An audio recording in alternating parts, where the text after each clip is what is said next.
Halo semua, kembali lagi bersama gua di Rizky Agasuma. Uang lu adalah ilmu lu. Itulah yang gua katakan ketika di video kemarin ya, video short kemarin. Pernah gak sih lu berpikir ketika lu megang uang 1 juta atau 2 juta, 1 minggu kemudian uang lu itu habis gitu kan, ditelan bumi. Dimana lu belum punya apa-apa, belum dapetin apa-apa dari uang tersebut gitu kan. Bisa uang begitu aja, lu cuman bisa merenung, cuman bisa menyesal karena uang lu itu udah habis dan lu gak punya apa-apa gitu dari uang tersebut. Dan ini sama ya, seperti halnya di gua dulu. Gua gak punya apa-apa, terus gua tiba-tiba dapat duit banyak gitu kan. Terus langsung beliin sana sini, beliin cewek dan segala macem.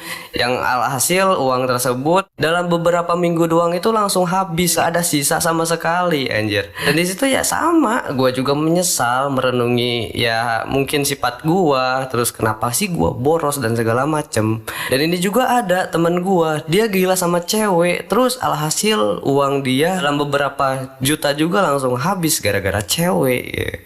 Dan dia curhat sama gua, gimana sih ini cara biar gila-gila cewek gitu.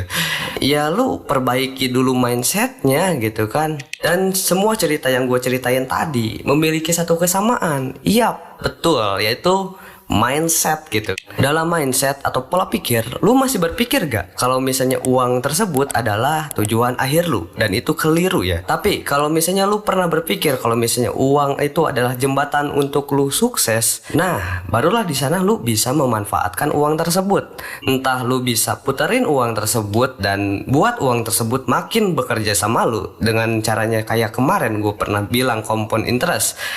Atau gak lu investasiin, atau gak lu bikin sebuah perusahaan di mana uang tersebut bisa ngalir lagi ke lu gitu kan. Dengan uang tersebut lu bisa menghantarkan kepada kesuksesan. Nah itulah mindset kalau misalnya uang itu bukan tujuan akhir kita. Dan gua menjelaskan seperti ini karena kita itu semua didoktrin gitu sama yang atas-atas gitu. Ya udah ya, lu itu kerja nanti gaji lu itu sekian gitu kan. Terus lu dapat tunjangan sekian, uang lu sekian. Terus oh iya ya, kalau misalnya gua dapat uang sekian, gua bisa dapat ini nih, rumah, mobil atau apapun segala macam. Nah, pemikiran tersebut seperti kita berpikir kalau misalnya uang itu adalah goals kita, tujuan akhir kita untuk mendapatkan sesuatu.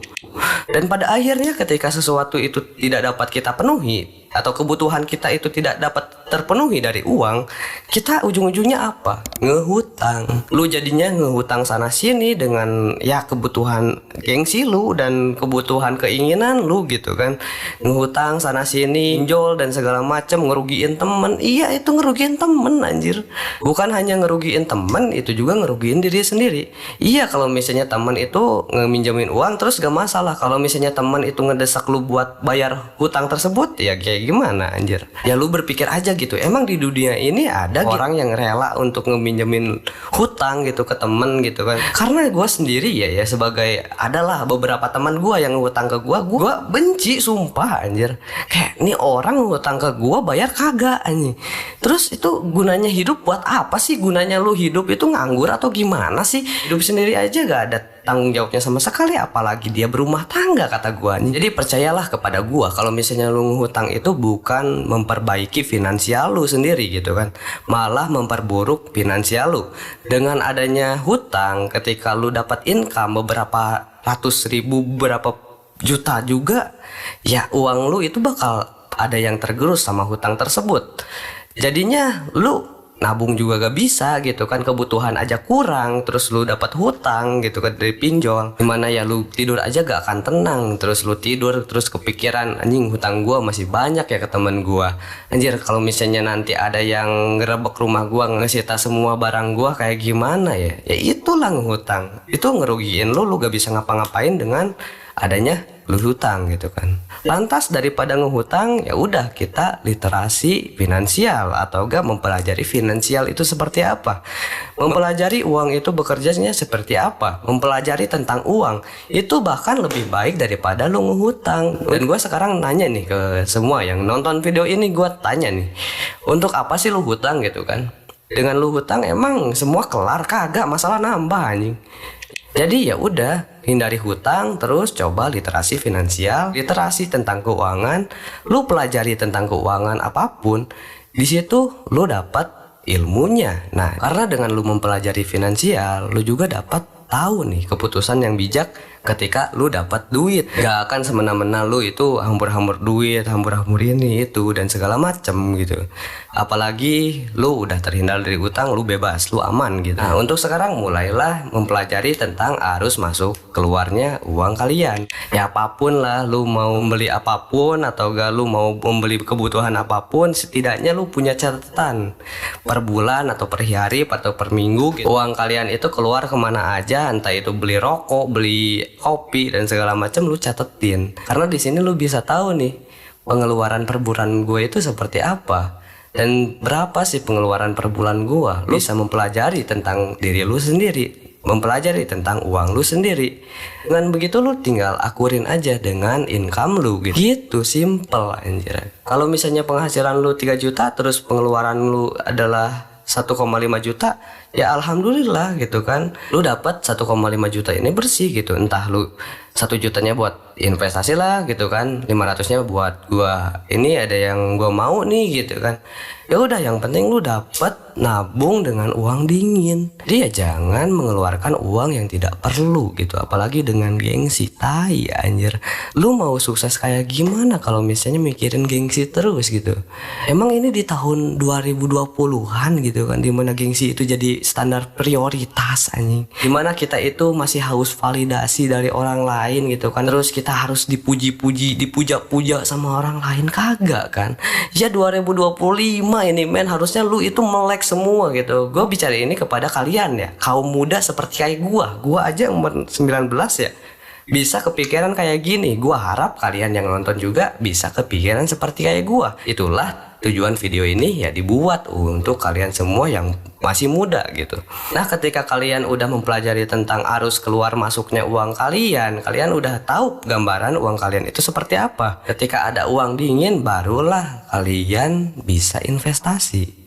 Karena syarat investasi itu adalah pakai uang dingin gitu kan. Walaupun ini bukan syarat tertulis, tapi ya dengan uang dingin lu bakal tenang gitu. Apalagi fluktuatif seperti cryptocurrency sama saham. Jangan sampai gitu kalau misalnya kalian mau investasi, apalagi di cryptocurrency, kalian ngehutang dulu. Goblok, itu namanya tolol lah anjir. Orang tolol mana cuy yang hutang cuman untuk investasi anjir. Gua gak ngerti orang-orang kayak gitu itu otaknya itu ditaruh di mana gitu kan. Cobalah kalian investasi sedikit-sedikit, gak apa-apa. Misalnya kalian cuman dapat uang dinginnya itu 100.000 per minggu, ini sisihkan aja 100 minggu per minggu, tapi konsisten gitu kan. Nah, sebelum lu mulai terjun ke dunia investasi, gue saranin lu dapat dana darurat dulu gitu kan. Ya udah, dana darurat yang emang lu pegang ketika ada apa-apa kan nggak ribet gitu kan. Lu udah ada bantalan gitu di bawahnya gitu. Nah, ketika udah ada dana darurat, barulah lu mulai sedikit demi sedikit investasi. Kenapa sih gue menyarankan ke kalian semua, apalagi ya generasi muda seperti gue, untuk investasi? Karena ya sekarang cari duit aja susah, apalagi nanti akan digantikan sama AI gitu. Kebanyakan bakal diganti sama AI. Makanya dari 2025 ini cari duit, investasi, cari duit, investasi, cari duit, investasi. Buat apa? Buat 5 tahun kita ke depan itu setidaknya kita punya duit ketika krisis ekonomi. Itu maksud gua. Jadi di video ini harusnya kalian dapat ya insightnya, dimana uang kalian itu bukan tujuan akhir kalian tapi sebagai jambatan gitu kan. Dimana yang kedua itu adalah hindari hutang. Terus yang ketiga adalah lu mempelajari tentang finansial. Habis itu lu coba investasi gitu kan. Nah, harusnya kalian dapat insight dari sini, dari video kali ini. Gua harap orang yang nonton video kali ini, kalau misalnya belum paham, lu putar terus aja gitu kan sampai kalian paham. Kalau misalnya kalian ada yang ditanyain, gak apa-apa, di komentar aja. Gua jelasin sedikit demi sedikit. Pasti gua bales. Semoga yang menonton video ini kita dapat sukses lagi nanti di tahun 2030.